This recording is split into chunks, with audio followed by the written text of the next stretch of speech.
टूनी चिड़िया और कालू कौआ दोनों अपनी फसल को देखकर बहुत ज्यादा खुश थे, क्योंकि उनकी फसल बहुत अच्छी हुई थी। बारिश आने वाली थी। कालू कौआ और टूनी चिड़िया दोनों पति पत्नी अपने घर चले जाते हैं। तभी जोर से बारिश होना शुरू हो जाता है। टूनी चिड़िया अपने पति से कहती है, ए जी, बारिश तो बहुत जोर से हो रही है। अगर ऐसे ही बारिश होती रहेगी तो हमारी सारी फसल नष्ट हो जाएगी और हमारा सारा मेहनत बर्बाद हो जाएगा। हे भगवान, आप कुछ तो सोचिए हमारे बारे में। हाँ भाग्यवान, तुम तो ये बिल्कुल सही बोल रही हो। अगर ऐसी बारिश होगी तो हम बर्बाद हो जाएंगे और हमारे बच्चों का भी कुछ सहारा नहीं रह पाएगा। वे दोनों भगवान से प्रार्थना कर रहे थे कि बारिश न हो, लेकिन बारिश धुआंधार हो रही थी और बारिश रुकने का नाम ही नहीं ले रही थी। बारिश के खुलते ही कालू कौआ अपने खेतों में चला जाता है और खेतों को देखकर कहता है, अरे भगवान, अब तो मैं बर्बाद हो गया।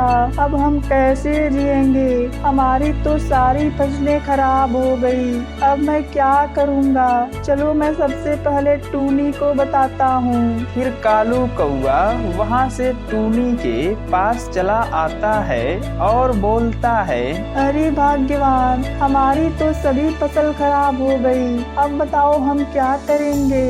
अब तो मुझे कुछ समझ नहीं आ रहा। हाँ जी, हमारे बच्चों ने भी अभी तक खाना नहीं खाया है। ये बहुत ज्यादा भूखे हैं। कम से कम इनके खाने का तो कुछ इंतजाम कीजिए। रुको, मैं अभी बाहर जाता हूँ और देखता हूँ कि कुछ भोजन का इंतजाम हो रहा है कि नहीं। ये बोलकर कालू कौआ वहाँ से जंगल की तरफ चला जाता है। कालू कौआ दर बदर भटक रहा था, लेकिन उसे कहीं भी भोजन नहीं मिल रहा था। फिर कालू कौआ देखता है कि एक बाबा अपनी तपस्या कर रहे थे।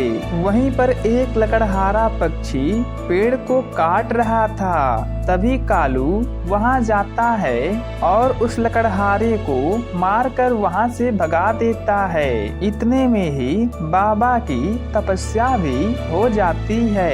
बाबा बोलते हैं, अरे बेटा, तुमने तो बहुत अच्छा काम किया। अगर तुम नहीं होते तो आज मेरी तपस्या भंग हो जाती। बताओ तुम्हें क्या चाहिए और तुम इतना परेशान क्यों दिख रहे हो बेटा? अरे बाबा, मैं आपको क्या बताऊं?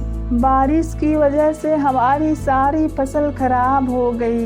मैं अपने बच्चों के लिए भोजन ढूंढने जा रहा था। अब तो मुझे कुछ समझ नहीं आ रहा बाबा कि हम क्या खाएंगे। तभी बाबा अपनी झोली से एक अंडा निकालते हैं और उसे कालू को देते हुए कहते हैं, ये लो बेटा, ये जादुई अंडा है। तुम इसे अपने जमीन में दबा देना और सुबह देखोगे तो और भी अंडे उपज आएंगे। पर ध्यान रहे, इसका तुम गलत इस्तेमाल नहीं करना बेटा। फिर कालू कौआ वो अंडा लेकर वहाँ से चला जाता है और अपनी पत्नी से बताता है कि अरे टूनी, मैंने हर जगह देखने की कोशिश की, लेकिन कहीं भी हमें भोजन नहीं मिला। जंगल में मुझे एक बाबा मिले थे जिन्होंने ये जादुई अंडा दिया है और हमें इसे अपनी जमीन में लगाने को कहा है। फिर टूनी चिड़िया उस अंडे को लेकर जाती है और अपने जमीन में लगा देती है और अपने घर चली आती है। फिर सुबह होते ही टूनी चिड़िया और कालू कौआ दोनों अपने खेत पर जाते हैं और वो देखकर दंग रह जाते हैं। उनके सभी पेड़ों पर बहुत सारे अंडे उग आए थे।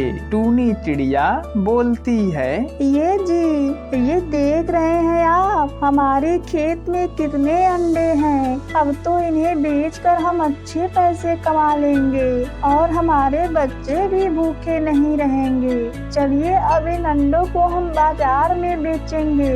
हाँ हाँ टूनी, क्यों नहीं। मैं तो इन अंडों को देखकर बहुत ज्यादा आश्चर्यचकित हो गया हूँ कि ये कैसे हो गया। इतने सारे अंडे हमारे फसल में कैसे आ गए। अरे जी, आप ये सब क्यों सोच रहे हैं। ये सब तो आपके अच्छे कर्मों का फल है। आपने बाबा को बचाया था, इसलिए बाबा ने ये अंडा आपको दिया है।